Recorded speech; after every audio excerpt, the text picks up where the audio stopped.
अब जो प्रसंग चल रहा है, त्रेता युग में दाता ने कैसी लीला की। अब क्या होता है देखो पुण्यात्माओं, हम परमार्थी भी हैं, क्योंकि भगत का स्वभाव होता है कि वो परमार्थ पर ज़्यादा रुचि रखता है, लेकिन परमार्थ के साथ साथ स्वार्थ भी होना चाहिए थोड़ा सा। वो स्वार्थ कौन सा? अपने कल्याण का, आत्म कल्याण का स्वार्थ भी चाहिए। अब हनुमान जी ने जब तो ताकत थी, पहलवान था, धार्मिक था, रामचंद्र जी की जल्दी लग रही थी, जब ऋषि रूप में परमात्मा इत्फाक वहाँ मिले और सारी लीला देख ली, और फिर ये भी देख लिया कि उसी ऋषि ने आके समुद्र पर पत्थर तेरे आए, और फिर भी बुद्धि बनाया क्योंकि रामचंद्र जी का साथ लग रहा था। अब मालिक ने उसका उद्धार करना था उस प्यारी आत्मा का, क्योंकि ऐसी ऐसी पुण्यात्मा जो परमार्थ के लिए कोई लेना न देना, उड़ा जा छत्ती ताड़ी मारो, मरूंगा और मारूंगा, कि इसलिए रामचंद्र की पत्नी छुटवाऊंगा। और यति पुरुष थे, बाल ब्रह्मचारी थे, ऐसी लगन थी उसमें। तो कहने का भाव ये था कि फिर इस खुशी में कि रामचंद्र जी के साथ धाम जाऊंगा, वहाँ मेरी इज्जत होया करेगी। अब वो तो श्रद्धालु था, समर्पित था भगवान के लिए, लेकिन गलती यह लग रही थी, रामचंद्र ने परमात्मा पूर्ण मान बैठा था। अब आपने खूब कथा का पता है कि जब घरजाली और रानी बन गई, फिर उसने सबको इनाम दे रही थी। उसी लाइन में हनुमान भी खड़ा था, क्योंकि उन्हें बड़ी योगदान था, तो हनुमान जी को सच्चे मोती दे दिए। हनुमान जी ने उनका पहलवान था, इन्हें फोड़ फोड़ के घेर दिए तड़े। तो सीता को अच्छा नहीं लगा, कहने लगे रे बन्नर के बन्नर, तेरे को अकल भी नहीं इतनी कि तू पता कितने कीमती मोती थे, तेने क्या कर दिया, ये क्यों फोड़ डाले।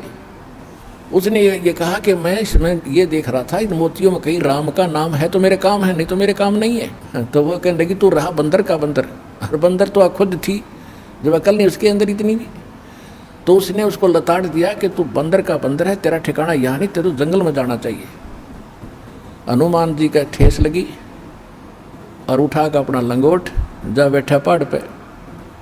अब बैठा एकला, यहाँ संसारिक परमार्थ करने से उसको क्या मिला, ये लोग इतना ही देते हैं। जब हम भगवान की शरण में होंगे और फिर परमार्थ करेंगे, परमात्मा हमारे साथ होगा, उस परमार्थ का फल अलग होगा।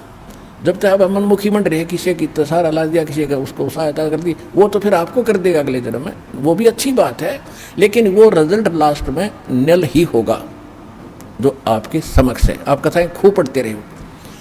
अब बैठा भगत एकला, वृद्ध हो गया शरीर, एक पहाड़ पे। परमात्मा गए वहाँ पर, तब अन्य रूप बना लिया परमात्मा ने, अन्य रूप, और जाके कहा भी राम राम, अंजनी के पवन पुत्र राम राम, राम राम महाराज जी आ जाओ, बैठो। बैठ लिया। कैसे हो, कौन है, क्या नाम है? तूने बताया भाई मेरा नाम तो कोई है नहीं, मैं तो ऐसे भटक रहा हूँ और परमात्मा की खोज में लगा हुआ हूँ, ऐसे ऐसे मुझे, आप भगत आदमी हो, आपसे दो चर्चा करने यहाँ बैठ जाता हूँ, थोड़ी देर राम नाम की चर्चा कर। कहा करो करो। पहले तक हनुमान जी ने गुण गाए कि तीन लोग के भगवान आ रहे, दशरथ के पुत्र घर में, रामचंद्र नाम उनका। परमात्मा बोले फिर भगवान ने आपको छोड़ा है, वैसा बढ़िया राम था तेरा, जो भगवान के लिए तो भटक रहा है, और भगवान ने छोड़ा अयोध्या में, तू बैठा पहाड़ पे, फिर यह कौन सी समझदारी तेरी। अब हनुमान जी ने सोचा भाई बात तो बाबा जी ने काटेगी कही। कहने लगा भाई जिसको भगवान मान बैठे राम नहीं है, ये तो नाम रामचंद्र है इसका, राम तो कोई और है जो सुप्रीम पावर है, उसका भेद मेरे पास है।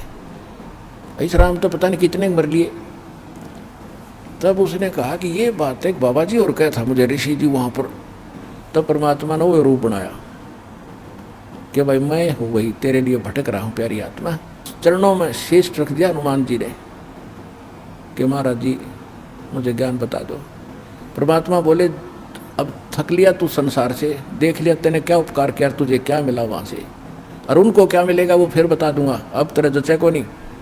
सीता तो घर से निकाल ली जाएगी, और रामचंद्र डूब कर मरेगा सरयू नदी में लास्ट में। इनकी हालत होती है यहाँ पर। अब जब तो हनुमान जी का सारी साची लगे ठीक, क्यों उसका जूते लाग लिए वहाँ से। तुमने बोला महाराज बस सच्चा ज्ञान बताओ, मैं सारी सुनूंगा। सारा ज्ञान बताया कि मैं सीधा नो का भगवान हूँ तो नहीं जचा कि मैं उस परमात्मा का संदेश लेकर आता हूँ, चारों युगों में आता हूँ। सारी कहानी सुनकर कति साची मान ली, और फिर कहा कि जब आँखें देखूं कि अभी आप वहाँ से आते जाते हो तो तब कुछ यकीन हो। तो परमात्मा वहाँ से उड़े आकाश में, और उसको दिव्य दृष्टि दे दी हनुमान जी ना, तो 1 किलोमीटर पाछे कुछ दिखा को नहीं। हनुमान जी देख रहे यहाँ से बैठे, वो ज्वाली है, सारे लोग दिखे, राम कृष्ण नर के नीचे रह गए और वो पहुँच गए सतलोक में, वहाँ तक देख रहा है। फिर कहा कि महाराज वापस आ जाओ, मेरा पूरा विश्वास हो गया। तब वापस आ गए। तब हनुमान जी ने नाम लिया उस परम पिता से, तब उस आत्मा का कल्याण हुआ। पुण्यात्माओं, ये है सत्यनारायण कथा।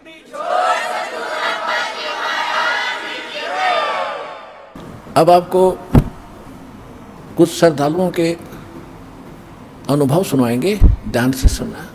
इतनी दूर से आते हो पुण्यात्मा, और आज तो परमात्मा ने दया बख्श रखी है, खचाखच भरा है।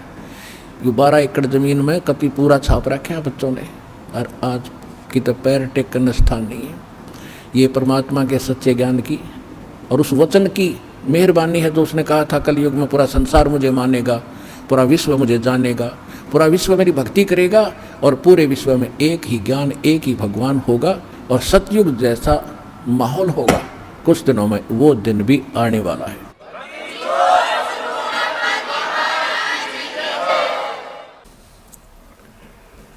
परमात्मा सत्संग करने के लिए स्वयं ही आते हैं सतलोक से चलकर। सत्संग का अर्थ होता है जिसके अंदर यथार्थ आध्यात्मिक ज्ञान बताया जावे, और उसके अतिरिक्त कहीं पर भी सत्संग के नाम से कोई चर्चाएं होती हैं, जो यथार्थ ज्ञान नहीं होता, तत्व ज्ञान नहीं होता, तो वो सत्संग नहीं होता। तो सबसे पहले तो मनुष्य जीवन प्राप्त होना ही बहुत ही दुर्लभ बताया। मनुष्य जीवन प्राप्त करके फिर सत्संग का मिलना उससे भी दुर्लभ है, और आज आपको वो दोनों ही सुलभ हैं। तो पुण्यात्माओं, आपकी पूर्व जन्म की जो किस्मत है, संस्कार है, वो दिव्य हैं, अलौकिक हैं, अथाह हैं। सूक्ष्म वेद में बताया है कि लख बर सूरा जो जही, लख बर सावत दे, लख बर यति जहान में तब सतगुरु शरणा ले। जो इतने पुण्यकर्मी प्राणी रहे हों कभी युग युगांतरों में, लाख बार सूरवीर रहे हों, लाख बार यति रहे हों, और लाखों बार कभी आप सावत शरीर प्राप्त हुआ हो, ये तीनों जन्म बहुत ही पुण्यकर्मी प्राणी को प्राप्त होते हैं। और वो लाखों बार प्राप्त होने तब ये संत सतगुरु मिलते हैं, परमात्मा शरण में लेते हैं।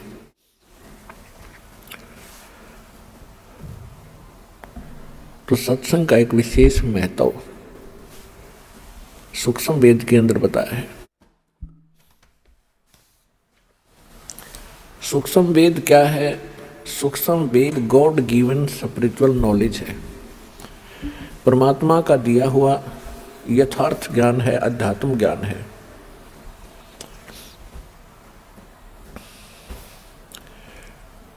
और वो ज्ञान प्राप्त ही करके हम परमात्मा प्राप्ति कर सकते हैं, अन्यथा और उसका कोई विकल्प नहीं है। पुण्यात्माओं, जब तक हम सत्संग में नहीं आते हैं, हमें सत्संग प्राप्त नहीं होता है। तब तक हम चाहे कितने ही धनी हों, कितने ही हम ऊंच पोस्ट प्राप्त हो, लेकिन वो जीवन व्यर्थ होता है। सूक्ष्म वेद में बताया है कि बिन उपदेश अचंभ है,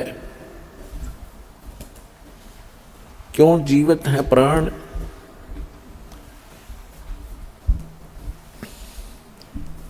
और भक्ति बिना काठोर है, ये नर नाही पाषाण।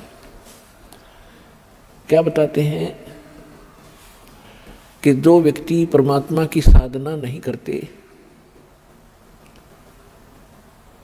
हमें बहुत आश्चर्य है कि वो किस आधार से जी रहे हैं, किसको आधार मानकर संसार में रह रहे हैं। यदि हम अपने परिवार को अपना मानते हैं,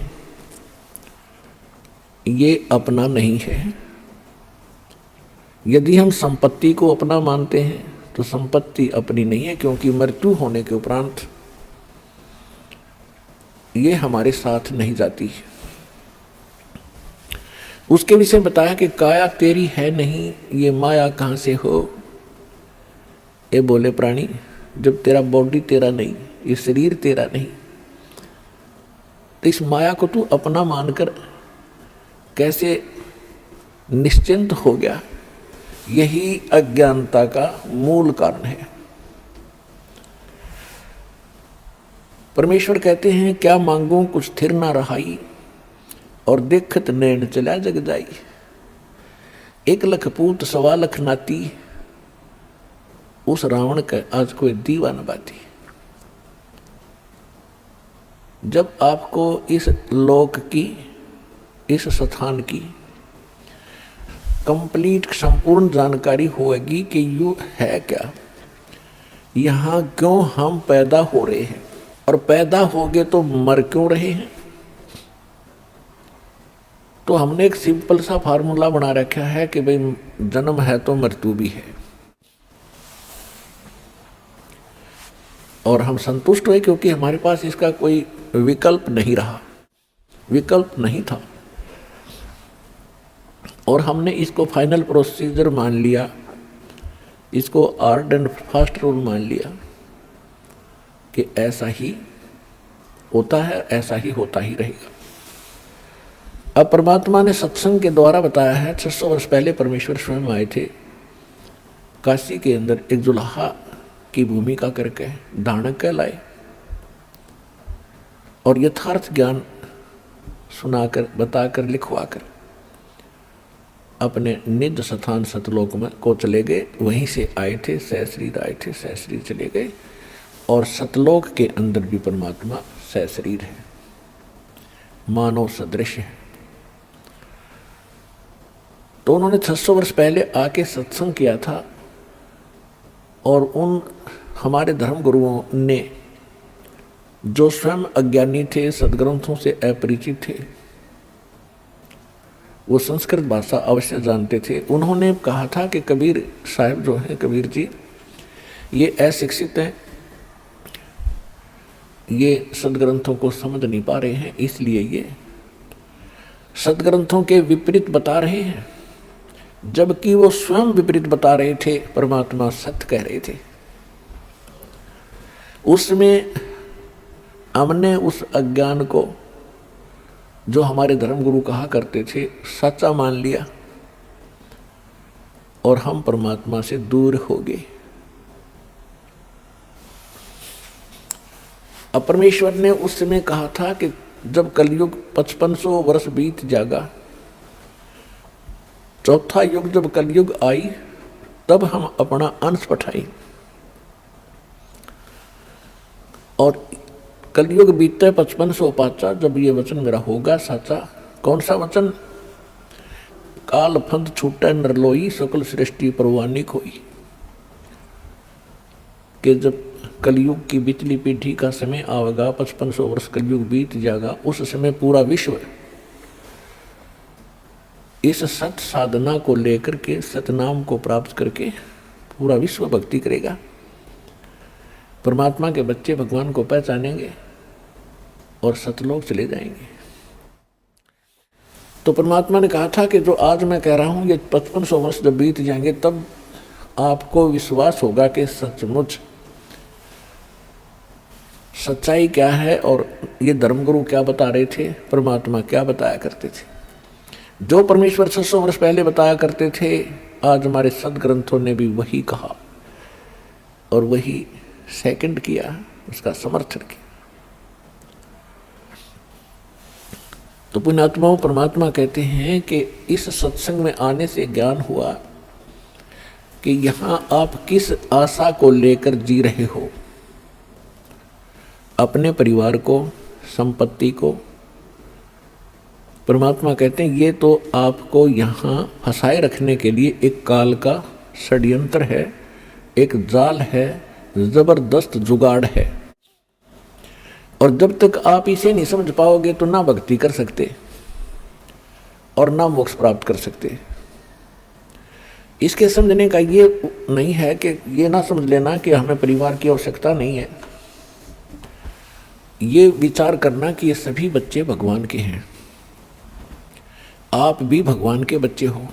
आपके संयोग संस्कार से कोई किसी भी भूमिका में है, कोई भी अभिनय कर रहा है, कोई बेटे का, कोई बेटी का, कोई पति और पत्नी का, सास और ससुर का, माता और पिता, चाचा ताऊ भतीजों का, तो ये तो आपका यहाँ का बनाया हुआ नाते रिश्ते और संस्कार हैं। ये सोच करके ये सभी परमात्मा के बच्चे हैं। तो इस प्रकार भगवान के बच्चों के साथ आपने कैसे व्यवहार करना चाहिए। एक मालिक का कोई बच्चा है तो नौकर उसके साथ कैसा व्यवहार करता है, अपना नहीं है लेकिन अपने से ज़्यादा उसका टेक केयर करनी पड़ती है, देखभाल करनी पड़ती है। तो ये तो इस संकेत, समझदार को संकेत बहुत है इस संसार में, अपने परिवार में उसके साथ रहने के लिए। अब इसकी सच्चाई बताते हैं कि परमात्मा कहते हैं यदि आपके कोई संतान नहीं है, आप संतान ही मांगते हुए मर जाते हो, और संतान मिलती नहीं क्योंकि आपके भाग्य में नहीं, आपके संस्कार में नहीं। आप ये सोचते रहते हो कि जिनके संतान है, पुत्र हैं, पुत्री हैं, ये बहुत सुखी हैं, और हमारे भी अगर संतान हो जाती तो हमारा भी वंश चल जाता, कुल उदय हो जाता। पुण्यात्माओं, ये हैं हमारे उन धर्मगुरुओं की हुई प्रेरणा, उनके दिए विचार जो सूक्ष्म वेद के यानी अध्यात्म ज्ञान के विपरीत हैं। अध्यात्म ज्ञान ये कहता है, तत्व ज्ञान में परमेश्वर बताते हैं कि जो राखो त्यों ही रहूं और मेरा के चारा, जैसे राखो मालिक वैसे ही रहूं। हमारा कोई इस पर जोर नहीं है, हमारा के चारा, और खाने जाद खरीद हूँ गुलाम तुम्हारा, मैं तो आपका हो गया। जैसे पहले गुलामों को मोल लिया करते सेठ साहूकार, राजा, ठाकुर लोग, जैसे पशुओं को खरीदते हैं, मोल लेते हैं, फिर वो परमानेंट उसका हो जाया करता, और बेचना होता वो अलग बात थी। तो यहाँ परमात्मा कहते हैं कि मैं ऐसा भाव बनाओ आप अपना भगवान के प्रति कि हे दाता आपका दास हूँ, गुलाम हूँ, और जैसे रखोगे नो ही रहूँगा, मैं तो ईब आपका हो गया। जब तक आप सतगुरु शरण में नहीं आते हैं, आपका संतान नहीं है तो नहीं है तो नहीं है, नहीं होती। फिर हम क्या करते हैं, किसी का बच्चा लेते हैं, अडॉप्ट करते हैं, गोद लेते हैं। फिर आगे चल के क्या होता, जब बच्चा युवा होता है, उसके अपने संस्कार अपने हिसाब से वो चलता करता, कार्य करता है, तो लास्ट में ये आता है कि भगवान अगर मेरा बच्चा होता, वो बूढ़ा बुढ़िया न्यू क्या करें, फिर बतलाते हैं, तो क्या ये ऐसा व्यवहार करता, यानी फिर उसके साथ भी खिंचाता नहीं। तो परमात्मा कहते हैं कि ये भूल है आपका, क्योंकि आपने लोकवेद और परंपरा का ही निर्वाह किया है। अब जब आप परमात्मा की शरण में आ जाओगे, फिर वो जो चाहेगा वो करेगा। यदि आपको संतान देना अनिवार्य समझेगा, कोई अपनी अच्छी आत्मा भेजेगा। और दूसरी बात ये होती है कि समाज ये कहता है कि जिसके संतान नहीं वो मनहूस व्यक्ति है, और यहाँ तक कहा करते थे कि उसकी शक्ल नहीं देखनी चाहिए सुबह सुबह, जिसके संतान ना हो, बे औलादे आदमी की सुबह सुबह दर्शन नहीं होने चाहिए। ये तो है लोकवेद दंत कथा, एक संसार के विचार, जगत के विचार। और भगत के विचार सूक्ष्म वेद क्या कहता है, देखो वैसे तो सभी अच्छी आत्माएं हैं परमात्मा की, जो भगवान के चरणों में लगे हैं, मनुष्य प्राप्त है, अपना निर्वाह कर रहे हैं, ठीक ठाक रह रहे हैं, वो तो अच्छी आत्मा सभी हैं। लेकिन सूक्ष्म वेद में ये बताया है कि वो परमात्मा की दृष्टि से वो बहुत ही अच्छी किस्मत के व्यक्ति हैं जिनका संतान नहीं है। अपने आत्माओं हमेशा जगत और भगत का इन बातों पर आपस में विरोध और झगड़ा रहा है। ये झगड़ा रहो या ना रहो, यह सच्चाई है। उसका कारण क्या है कि जैसे सुखदेव ऋषि जी माँ के गर्भ से निकलते ही 12 वर्ष की तक माँ के गर्भ में रहे थे, और माँ के पेट से बाहर आते ही वो 12 वर्ष की आयु का शरीर बन गया एकदम उसका, और उठकर चल पड़े अपनी और नाल को साथ कंधे पर डाल कर कि आगे काटूंगा इसने किधर। तब उसके पिता व्यास ने कहा था कि बेटा मुझे दर्शन तो दे दे। अरे 12 वर्ष तक इंतजार करी, पुत्र होगा पुत्र होगा, पुत्र मोह में व्याकुल हूं मैं बेटा। तो सुखदेव ऋषि ने देखा नहीं अपने पिता की ओर, और चलते चलते कहा कि ऋषि जी अब मुझे यहाँ के इस जो संसार का ये जो चक्र है इसका मुझे पूर्ण ज्ञान हो गया, और अब मैं इसमें फंसूं नहीं। और ऋषि जी ना जाने कितनी बार आप मेरे बाप बोलिए, ना जाने कितनी बार मैं तेरा बाप बोलिया। ये तो बुरी बीमारी है, इब का मेरी कट न दे। मैं नहीं देखूँ आपकी शकल भी, कहीं मुझे आप में मोह ना हो जा। ये मोह एक बहुत बुरी जबरदस्त बीमारी है। तो सूक्ष्म वेद में कहा है कि सुखदेव ऋषि क्या बोले, एक लेवा एक देवा दूतम, और कोई किसी का पिता नहीं पूतम। ऋण संबंध जुड़ा एक ठाठा, अंत में सब 12 बाटा। आज आप कितने प्यार से रह रहे हो, आपके बेटा बेटी कितने अच्छे लगते हैं भी अच्छे, सबको प्यार लगता है क्योंकि यहाँ रह रहे हैं ठाठ से उनके साथ। 1 मिनट में मृत्यु हो जा, बेटा मर जाए, बेटी मर जाए, आप मर जाओ, पूरा परिवार नाश हो जाता है। वो प्यार भी है, अच्छे भी लगते, फिर इसका बने क्या, व्हाट इज यूज।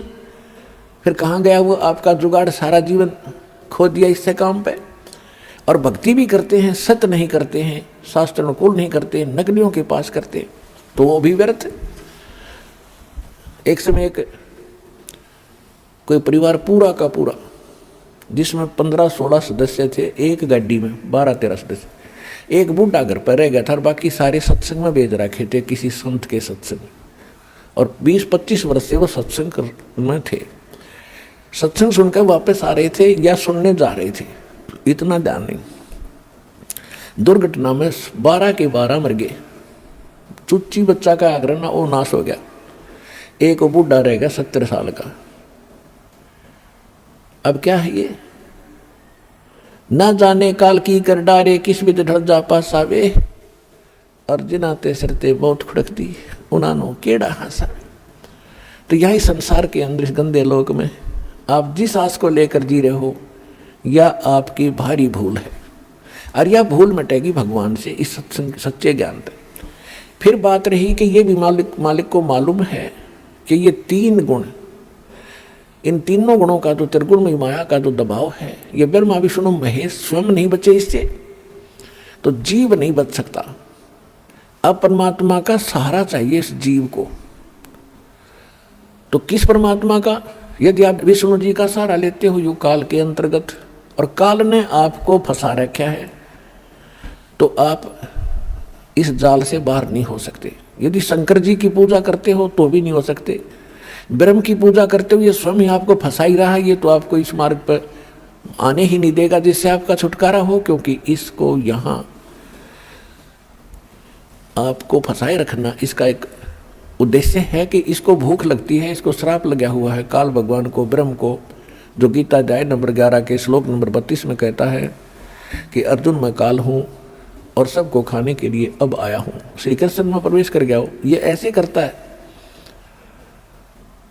तो इसको श्राप लगा हुआ है 1 लाख मानव शरीरधारी प्राणियों के नित आहार करने का। उसके लिए आपको ऐसे रोक रखा कबीर साहब ने बताया धर्मदास जी को कि जैसे कसाई बकरे पालता है और बकरे और बकरी नर मादा छोड़ देता है बाड़े में, पूरे उनके लिए चरागाह भी बनाता है, जलाशय भी बनवाता है, ऊपर शेड भी डालता है गर्मी सर्दी ओलों से बचाने के लिए। तो वो बकरे ये सोचते हैं हमारा मालिक बड़ा दयालु है, हमारी कितनी केयर टेक कर रहा है, कितनी देखभाल करता है। लेकिन वो जीव हैं, उनकी इतनी बुद्धि काम नहीं करती कि अब तो आपने दयालु दिखा है, और फिर सामने जब भी आवश्यकता होती है, किसी का बेटा हो चाहे बेटी, माँ मरो चाहे बाप है, निकाल ले जाता है पकड़ पकड़ के कान। तो परमात्मा ने आगे बताया कि आप इस स्थिति में हैं। यहाँ पर यहाँ से बचने के लिए आप जी ने, कबीर परमेश्वर जी कहते हैं, मेरी शरण ग्रहण करनी पड़ेगी।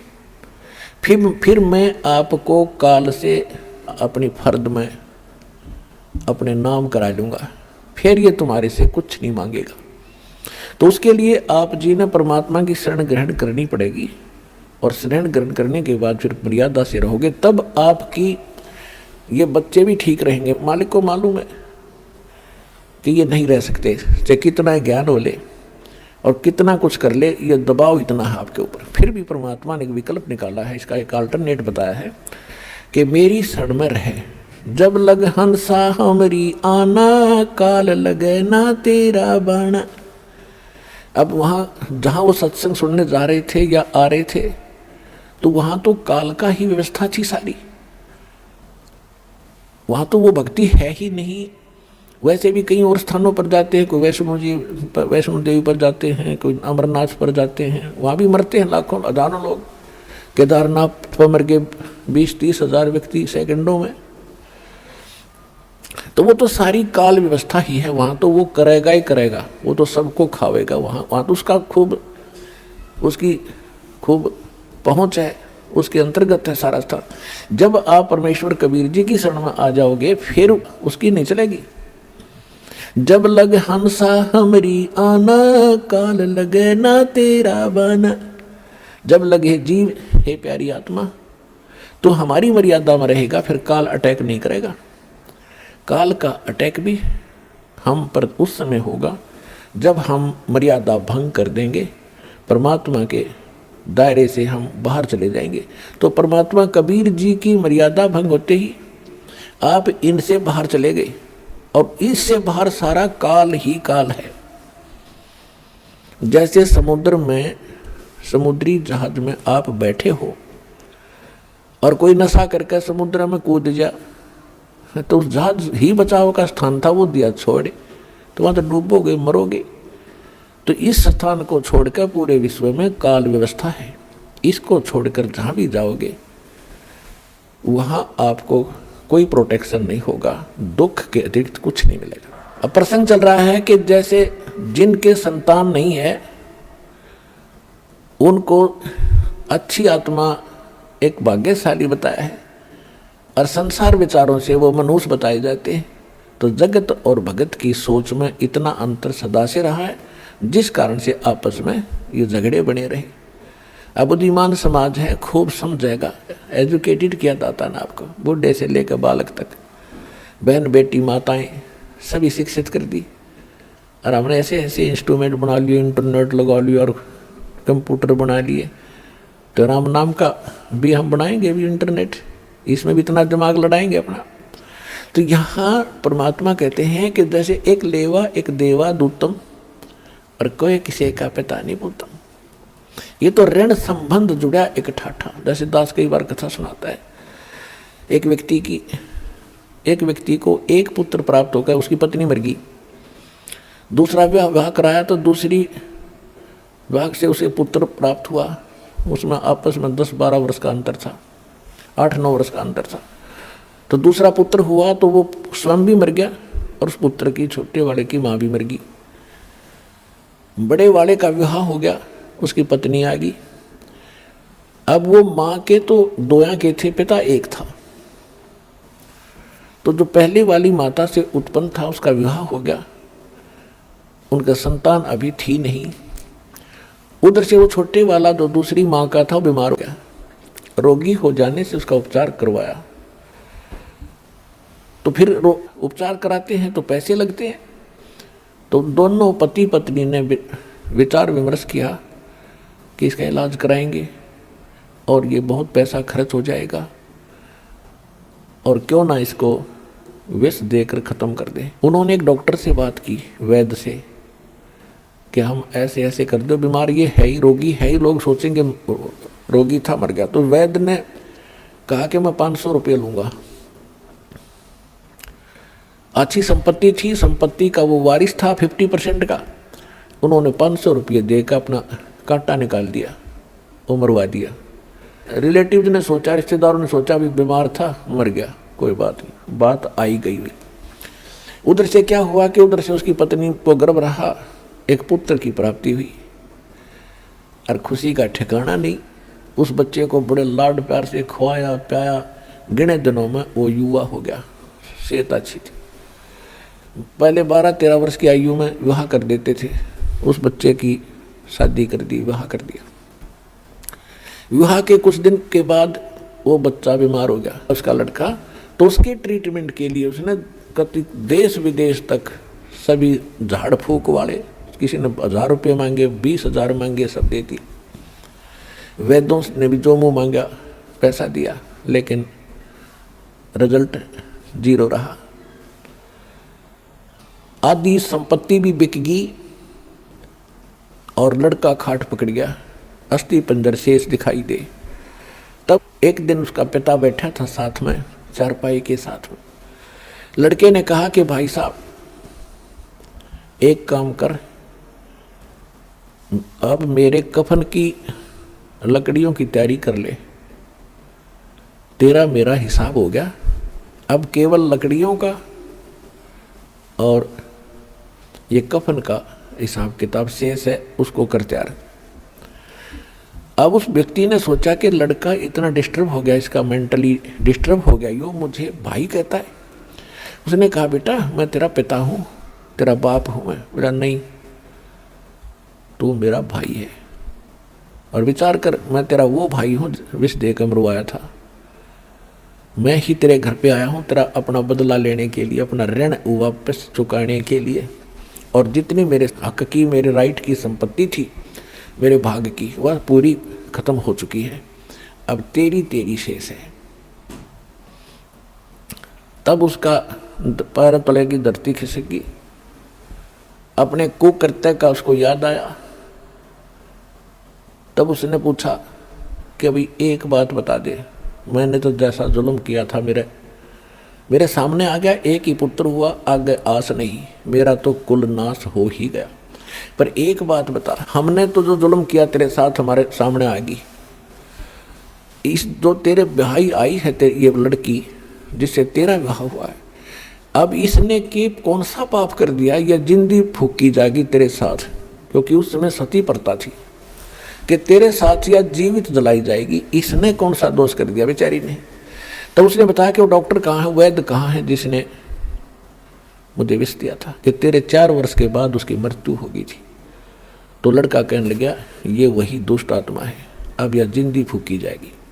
और ऐसा ही हुआ, ये कहकर शरीर छोड़ गया। तो यहाँ कहते हैं परमात्मा ने सूक्ष्म वेद में बताया है कि एक लेवा एक देवा दूतम, एक लेने आ रहा है एक देने आ रहा है, और कोई किसी का पिता नहीं पुत्र।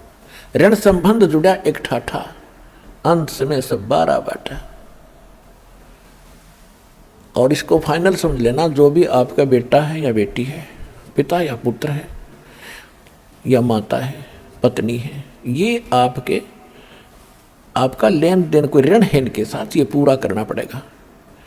अब ये है कि जैसे हमने किसी का ऋण देना है और हमारी इनकम इतनी है नहीं, तो हम हमेशा भयभीत से रहते हैं, लज्जित से रहते हैं। और यदि हमारी इनकम ठीक हो जाए तो ऋण दे देंगे, खुश होकर, क्या होगा, ऋण हो भी जाता है, कोई बड़ी बात नहीं। तो अब परमात्मा आपको ऐसी नौकरी देगा, ऐसी भक्ति देगा, उसकी मजदूरी करियो, और इससे आपके वो ऋण बहुत आसानी से सुलझ जाएंगे, बेटे का हो चाहे बेटी का हो। और फिर समर्थ के पास एक पावर है, मासा घटे न तिल बधे, विदना लिखे जो लेख, सच्चा सतगुरु मेट कर ऊपर मार दे मेघ। आपका आपस का कोई ऋण देन है, आप शरण में आगे परमात्मा के, वो कैंसिल कर देगा, जा भाई मेरा तो ऋण था यो, और माफ़ कर दिया। बच्चों को मैं दूंगा तुम्हारे, इनको पालूंगा पोसूंगा, इनके संस्कार बनाऊंगा, आप हो ऋण मुक्त, आप भी पार, ये बच्चे भी पार हो जाएंगे। तो ऋण खत्म कर दिया दोनों का। जैसे एक बार सरकार ने, जो सरकार से लोन ले रखा था लोगों ने, गना गना हो गया था, ब्याज पे ब्याज चले था, बहुत परेशानियां थी। कुछ एक तो किसान आत्महत्या भी कर गए थे ऋण के मारे। फिर सरकार ने वो माफ़ कर दिया, हो गया बरी, बस खत्म हुई, टेंशन खत्म होगी। तो इसी प्रकार यह सच्ची सरकार है कबीर परमात्मा, आपके सारे ऋण माफ़ कर देगी, एक दूसरे का उलझेड़ा जो कति सुलझा देगी, और फिर भक्ति करेंगे।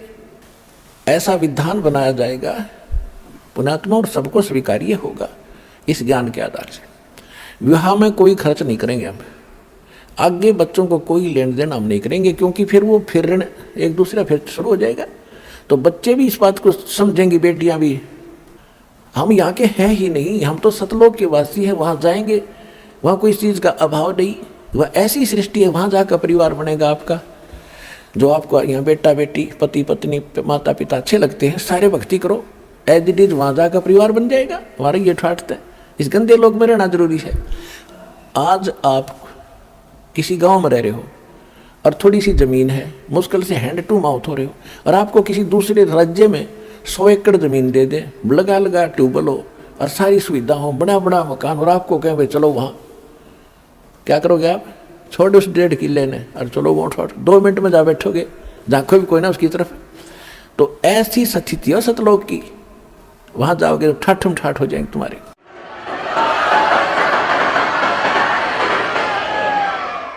तो यहाँ परमात्मा कहते हैं कि मेरी शरण में आने के बाद फिर मैं आपके सारे संस्कार खत्म करवाऊंगा। और पुण्यात्मा, भगत तो वही होगा जो संसारिक परंपराओं से दूर हटेगा, तभी भक्ति करने के ना तो कर ही नहीं सकते भक्ति। अब आपने भक्ति मार्ग के सफर पर चलना है, और यात्री कम से कम वजन लेकर चलता है, कम से कम। और जब वो सारे घर न लाद का चाल पड़े तो क्या कदम चलेगा? नहीं चल सकता। तो सभी परंपराओं को हमने हटाना पड़ेगा, और ज्ञान से हटेंगी, ऐसी बात नहीं है, ज्ञान से हटेंगी। तो इस प्रकार हम इस मार्ग को आगे चलेंगे। संस्कार भगवान के हाथ में है, पल में पता नहीं कहते क्या कर दिया परमात्मा। अपना आत्मा सभी इस समय के विषय में, जो वर्तमान में समय चल रहा है, अब बात चल रही है संस्कार की, कि परमात्मा अपने भक्तों के संस्कार समाप्त कर देगा और अपने कोटे से फिर उनकी पूर्ति करेगा। तो फिर हम भक्ति भी कर सकते हैं, परमात्मा की सेवा भी कर सकते हैं, और अपने मोक्ष भी प्राप्त कर सकते हैं। अब जैसे आपको बहुत बार इस समय के विषय में और इस दास के विषय में बहुत सी भविष्यवाणियां भी आपको सुनाई गई हैं कि ये ऐसा अनमोल समय है पुण्यात्माओं, भगवान ने तो ये निर्धारित कर ही रखा है 600 वर्ष पहले।